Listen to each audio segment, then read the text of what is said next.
guys, and welcome back to my channel. Yesterday I did a half-day trip, and this is part one of a two-part vlog. I hope you enjoy. Thank you. Marriott Hotel, which was actually the first modern hotel of Warsaw, built after the fall of the communism. So the money that they spent on the construction, they got it back already 3 years after the opening. So it was a very good business. And it's still quite popular because on the top floor of the hotel it has a panorama bar which opens at 6 p.m. and from there you can see a great view of the city by night.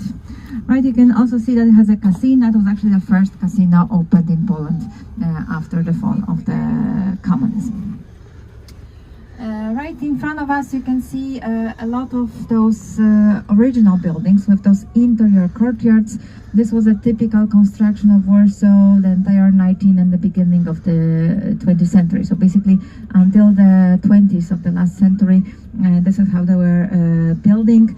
And the city was actually very nice and very well developed. Before the war, Warsaw actually belonged to the 15 biggest cities in the world, right? So it was very well developed, but unfortunately it got destroyed in 84%, right? So very few of the buildings are original. Some of them are still waiting for the renovation, as you can see. So this is how it looks like right now. So coming back to the Palace of Culture and Science, it was built in the 50s. It was a gift from our so-called best friend Joseph Stalin, but it was a gift for which we had to pay. Right? Stalin at the beginning said that we can choose if we wanted a tower or a subway. We wanted subway, so he said, okay, you're gonna have a tower.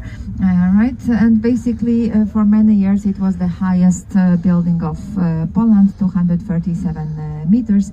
On a level of a 30th floor, it has a terrace from which you can see the view to all sides of Warsaw. After the fall of the communism, we're thinking about demolishing it, because for us, like a symbol of Stalin, they usually, well, this year it was cancelled due to COVID, but normally, recently they started to organize it in front of the city hall. So basically, if you look to the left on that building on the corner, down there on the columns, you can see reliefs that represent different types of workers, because that's what communism was all about, the cult of physical work. So about our tour, first we're gonna go to the Wajenki Park, which is considered to be one of the most beautiful parks of Europe. We're gonna have two stops in the park. The first one to see the Belvedere Palace and the Chopin's Monument, and then we're gonna go by bus to the other side of the park to see the Royal Palace of the last Polish king, Stanisław August Poniatowski. Right there we're gonna go to the Jewish ghetto to see the most important monuments of the Jewish ghetto.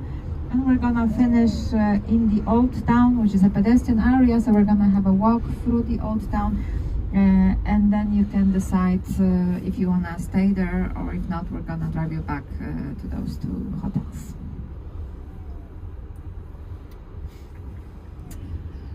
So as I told you, Warsaw right now is a mixture of architecture. So since it was destroyed in 84%, there are several original buildings that are left, but the majority of the construction is basically from the communist times.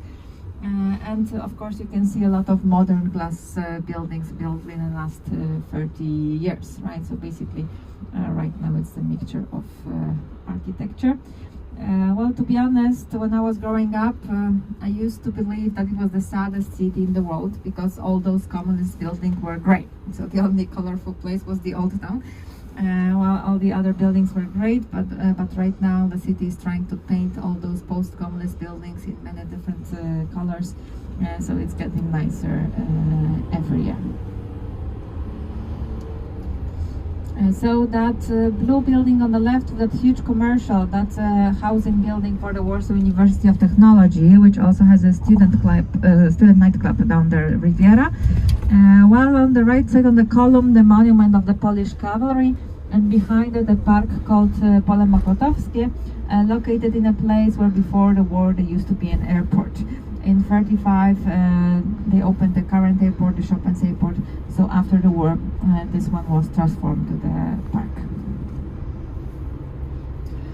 Well, I'm sure that you know that Poland is a Roman Catholic country. So when we're going to be passing by the churches, if I just say the name of the church, that means a Roman Catholic. If it's a different religion, I'm going to mention it, because basically in front of us you can see the Lutheran Church. That was actually built as an Orthodox church for the Russian soldiers that were stationed behind it. But after the First World War, when we recovered our independence, the church was transformed to the Lutheran one. Courtyards, some of them have been already renovated, some of them are still waiting for the renovation. They survived the war because this was the German quarter of the city during the Nazi occupation time, right? So here used to live the Nazi soldiers. They were supposed to blow those buildings up upon abandoning the city, but they were living in a rush. They even left hot meals on the stoves, which is why those buildings survived. Right, so basically on the right side the Swedish embassy, and in front of us the Wajenki Park. In a second we're gonna stop here. So this is gonna be our first stop to see the Belvedere Palace and the Chopin's monument.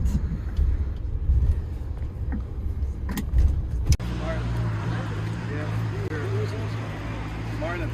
Yeah, very good. I'm over here getting a visa to go to the United States of America. So it's the only embassy open in Europe.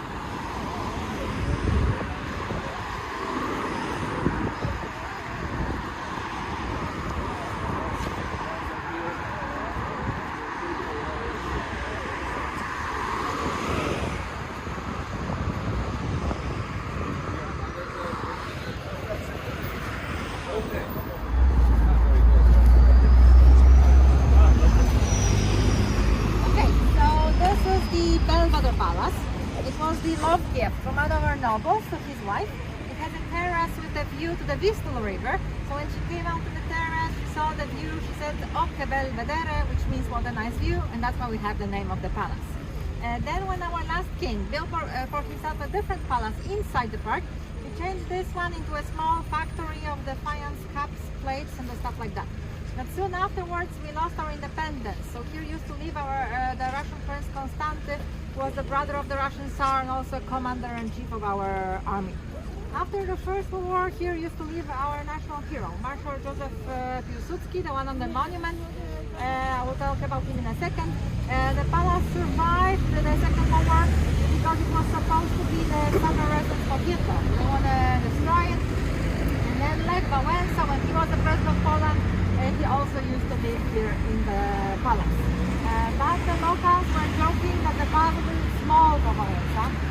So the ground floor is representative. The apartments of the president are only on the upper floor, which is quite small, and Lech Wałęsa has 8 children, which is why at the end of this cadency they moved the presidential palace to another one, which is also on the same street but closer to the royal castle, and the other one is the biggest palace of Warsaw.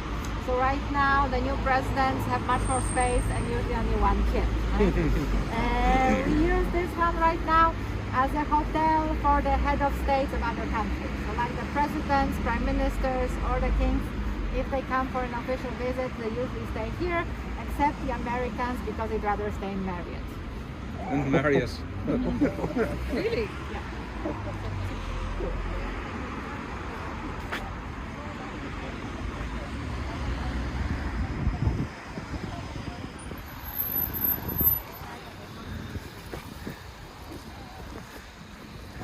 Guys on Sunday night that were staying in Marriott, and they told me the Marriott has a data center in the middle.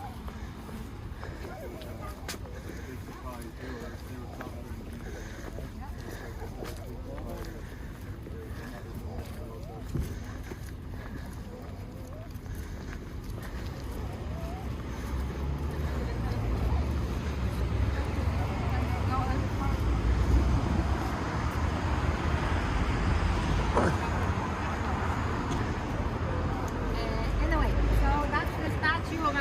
hero, Marshal Joseph Piłsudski, who was born in 1867, so at the time when Poland was divided and occupied between Russia and Austria. He served in the Austrian army, but he managed to gather the Polish soldiers under his command and he forced them not to swear loyalty to the Austrian army. So that's why he was imprisoned in Magdeburg. But then when in Russia the Bolshevik Revolution started, and in Germany the November Revolution started, the Europeans got scared that if those two revolutions would join, they would take the entire Europe. So they needed a country as a buffer between the Bolshevik Russia and Germany, which is why they allowed us to recover our independence after the First World War. Then we would have here the war with the Bolsheviks. And that's exactly what happened. On the 5th of August of 1920, we had here this famous battle, which was called the Miracle by the Vistula River, when our army managed to beat the Bolshevik army, which was twice as big as ours. That battle is considered to be the last battle of cavalry, and whenever we have an occasion to come to Warsaw on the 5th of August, we organize the demonstration of the battle. After the war, he gave up the power to the public, but he didn't like what was going in the country because he was a true socialist. He believed in a multinational, multi-religious country. While here, after 123 years of occupation, we start to have here the first movements of extreme nationalists. The first person was shot, so finally he got mad, and since the army was faithful to him, in 1926 he made a coup and he took the power by force. So we could say that he was a dictator, but he was actually ruling the country pretty well. There was a president, government, a possible force of him, but took all the positions. The country was growing economically during his time, and all the money he was earning as a leader of the army, he was giving away to the foundation that was taking care of the widows and orphans. There were many after the war, when he was maintaining his own family, what he was publishing. So all that they lived here in Belvedere Palace, we know from the memoirs of his wife that she was sewing the dresses for the daughters from the curtains because they had enough money to buy them. Yeah, find a politician like that today. Well, he died here in the Belvedere Palace in 1935. He died of cancer. And today we say it's a real shame that he died, because now we know from his memoirs that he was actually one of the first persons that realized that it was not good people. We know now that he advised the government of France and UK about the possible war with Germany already in the early 30s. And they told him that they didn't want to do anything but to desperate. We also know that he was thinking about starting a preventive war with Germany. He wanted to start the war before they were ready to war, but since he died of cancer in 35, he didn't manage to realize his plan. Paradoxally, Hitler came to Poland for an official visit for his funeral. Yeah, and he is buried in Krakow together with the kings. So we've got two monuments of Piłsudski here in Warsaw. This one here because he lived here in the palace, and the other one on the biggest square of Warsaw, which also has his name, and the other one was inaugurated by his daughter and Lech Wałęsa. So the one symbol of democracy